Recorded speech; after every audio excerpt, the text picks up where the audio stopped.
जय हिंद दोस्तों, आज हम जानेंगे कि यूपी टेट कैसे पास करें। यूपी टेट पास करने का क्या आसान तरीका हो सकता है या यूपी टेट को पास करना हम आसान कैसे बना सकते हैं। चलिए जानते हैं। सबसे पहले यूपी टेट में दो पेपर होता है, पेपर 1 और पेपर 2। पेपर 1 किसके लिए होता है? कक्षा 1 से 5 तक के लिए। पेपर 2 होता है कक्षा 6 से 8 तक के लिए।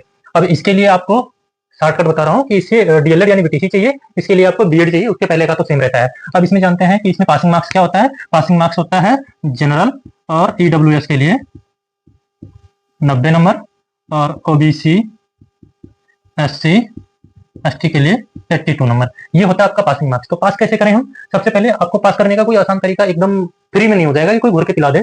आपको इसमें थोड़ा सा पढ़ना पड़ेगा। पढ़ना किस पड़ेगा? क्योंकि आपके इस बार क्या है कि 5 महीने 6 महीने लगभग टाइम मिल रहा है, क्योंकि बहुत पहले नोटिस दे दिया एग्जाम डेट आपको पता होना चाहिए। अब इसमें हम ध्यान देंगे पेपर 1 में क्या होता है। हमारे 5 सब्जेक्ट होते हैं। 5 सब्जेक्ट कितने कितने नंबर के होते हैं? 30-30 नंबर के होते हैं। ये हो गए 30-30 नंबर के। ये हो जाएंगे कितने नंबर के? 150 नंबर।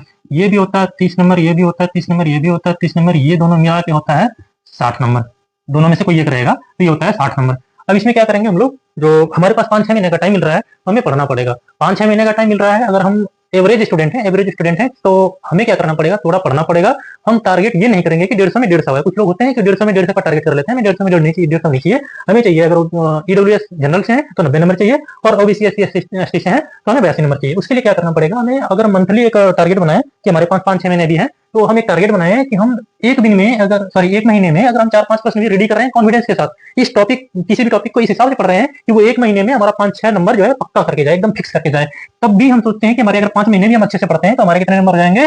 5 नंबर, 5 या 6 नंबर करके हम मंथली फिक्स कर लेंगे तो हमारे कितने नंबर हो जाएंगे? 15 नंबर मानते हैं। इस 30 में से 15 नंबर, इस 30 में से 15, इस 30 में से 15, इस 30 में से 15, इस 30 में से 15, ये कितने हो जाएंगे? 75। ये हमें पढ़ के लाना पड़ेगा। इतना तो मिनिमम हमें पढ़ना पड़ेगा, क्योंकि इस बार हमें 5-6 महीने का टाइम मिल रहा है। जब हमें ये 75 नंबर लेके आ रहे हैं, कैसे हम पढ़ के लेके आ रहे हैं, कॉन्फिडेंस वाला लेके आ रहे हैं, तो उसके बाद हमारे पास 75% जो है ना वही शेष बच रहे हैं। इसको हमें तुक्का मारना पड़ेगा, लेकिन पढ़ के, क्योंकि हम तो ऑलरेडी पूरा सिलेबस कवर करके जा रहे हैं ना। इनको हम तुक्का मारेंगे क्यों? क्योंकि हमारा जो होता है निगेटिव मार्किंग नहीं होता है। तो निगेटिव मार्किंग नहीं होता है, इसलिए हम 75 में तुक्का मारेंगे। यदि हम जनरल ईडब्ल्यूएस से हैं तो हमें और कितने नंबर की जरूरत पड़ेगी? 15 नंबर की, क्योंकि हम 75 नंबर का कॉन्फिडेंस सही कर लिए। हम इस 75 नंबर में तुक्का इस हिसाब से मारे कि हमारा लगभग 15 तो सही हो ही जाएगा, क्योंकि हम पढ़ के मार रहे हैं ना। हम पढ़े हुए हैं, सिलेबस को कवर किए हैं, तो 15 सही हो जाएगा। और ओबीसी एससी एसटी इनके लिए क्या है? 7 नंबर और चाहिए, इनको 7 नंबर और चाहिए। तो 75% तो ऐसे भी तुक्का मार देंगे तो आपका सही हो जाना है।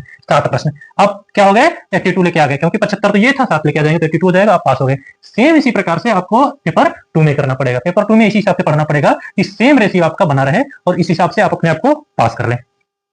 तो यदि चाहते हैं कि आपको जीरो से बेसिक लेवल तक यूपी टेट का मैथ सिखाया जाए तो लाइक शेयर कमेंट करें, और कमेंट